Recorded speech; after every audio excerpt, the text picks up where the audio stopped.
Morning guys, welcome back to my channel. പലരും request ചെയ്തൊരു video ആണ് R1 റൈഡിംഗ് വീഡിയോ. അപ്പോൾ ഞാൻ അതൊന്നും പ്രിപ്പയർ ചെയ്തിട്ടുണ്ട്. അതാണ് ഈ വീഡിയോ.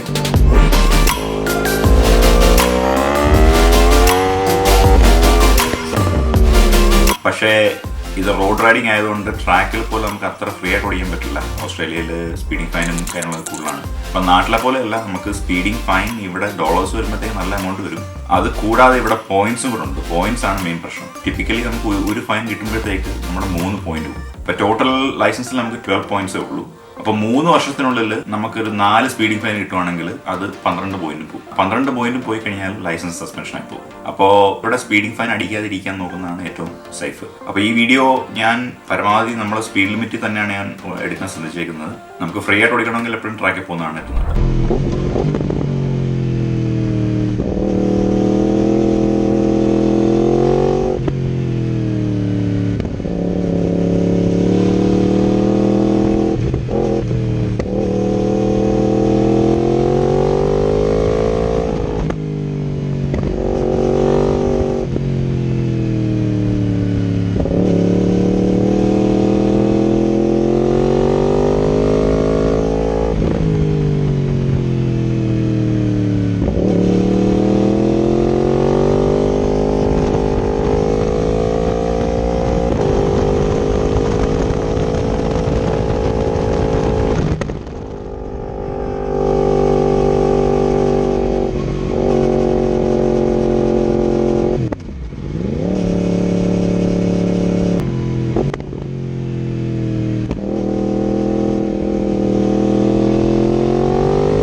എല്ലാവരുടെയും കമൻസും ലൈക്സൊക്കെ ഞാൻ കാണാറുണ്ട്. സപ്പോർട്ടിന് വളരെ നന്ദി. ഇപ്പോൾ സബ്സ്ക്രൈബേഴ്സ് അധികം ആയിട്ടില്ല, സോ നിങ്ങളുടെ ഫ്രണ്ട്സിനൊക്കെ ഡെഫിനറ്റ്ലി ഷെയർ ചെയ്തോളൂ ചാനൽ. ഫ്രീക്വൻ്റ് ആയിട്ട് വീഡിയോ ഇടാൻ ഞാൻ ശ്രമിക്കുന്നുണ്ട്, പക്ഷേ ഇപ്പോൾ ജോലി തിരക്ക് കാരണം ഷൂട്ട് ചെയ്യാനും പിന്നെ എഡിറ്റ് ചെയ്യാനും സമയം കിട്ടാറില്ല. അപ്പോൾ അത് സമയം കിട്ടുന്ന പോലെ ഞാൻ അപ്ലോഡ് ചെയ്യാൻ ശ്രമിക്കാം. അപ്പോൾ അടുത്തായിട്ട് നിങ്ങൾക്ക് വീഡിയോസ് എന്തെങ്കിലും കാണണമെന്നുണ്ടെങ്കിൽ ഡെഫിനറ്റ്ലി കമൻസിൽ അറിയിക്കുക. ഇപ്പോൾ ഇവിടെ കോവിഡ് ആയ കാരണം ഇവിടെ റൈഡിംഗ് ഒക്കെ റെസ്ട്രിക്റ്റഡ് ആണ്. നമുക്ക് ഇപ്പോൾ നിങ്ങൾ ന്യൂസിൽ കണ്ടിട്ടുണ്ടോയെന്ന് അറിയത്തില്ല, ലോകത്തുള്ള ഏത് സിറ്റിയേക്കാളും ഏറ്റവും കൂടുതൽ ലോക്ക്ഡൗൺ വന്നേക്കുന്നത് മെൽബണിലാണ്. അപ്പോൾ നമ്മൾ വളരെ റെസ്ട്രിക്റ്റഡ് ആണ്. 5 കിലോമീറ്റേഴ്സിൻ്റെ അപ്പുറത്ത് പുറത്ത് പോകാൻ പറ്റില്ല, പുറത്ത് പോകണമെങ്കിൽ റീസൺ വേണം, അങ്ങനെ കുറേ കാര്യങ്ങളൊക്കെ ഉണ്ട്. അപ്പോൾ ഹോപ്പ്ഫുള്ളി ഈ കോവിഡിൻ്റെ കഴിഞ്ഞ് കുറച്ച് ഫ്രീഡം കിട്ടുമ്പോൾ പുറത്ത് റൈഡ് ചെയ്യാൻ പോകാം എന്നൊക്കെയാണ് പ്രതീക്ഷിക്കുന്നത്. അപ്പോൾ റൈഡ് ചെയ്യുന്നതിൻ്റെ കൂടെ തന്നെ ഒരു വീഡിയോ ലോഗ് പോലെ ചെയ്യാനാണ് ഞാൻ ഉദ്ദേശിക്കുന്നത്. അപ്പോൾ ബൈക്സ് മാത്രമല്ല, നമ്മൾ നോർമലി റൈഡ് ചെയ്യാൻ പോകുന്ന റൂട്ടൊക്കെ നിങ്ങൾക്ക് കാണാനും പറ്റും. അപ്പോൾ ഓസ്ട്രേലിയയുടെ ചില ഭാഗങ്ങളൊക്കെ എനിക്ക് കാണിക്കാനും പറ്റുമെന്നാണ് ഞാൻ പ്രതീക്ഷിക്കുന്നത്. ഇപ്പോൾ ട്രാക്കിൽ പോയിട്ട് കുറേ നാളായി. സോ ഹോപ്പ്ഫുള്ളി ഈ കോവിഡ് കഴിയുമ്പോഴത്തേക്ക് റേസ് ട്രാക്ക് എല്ലാം തിരിച്ച് ഓപ്പൺ ആകും എന്നാണ് പ്രതീക്ഷിക്കുന്നത്. അപ്പോൾ അടുത്ത വീഡിയോ കാണാൻ ഗൈസ്, അതുവരെ ബൈ.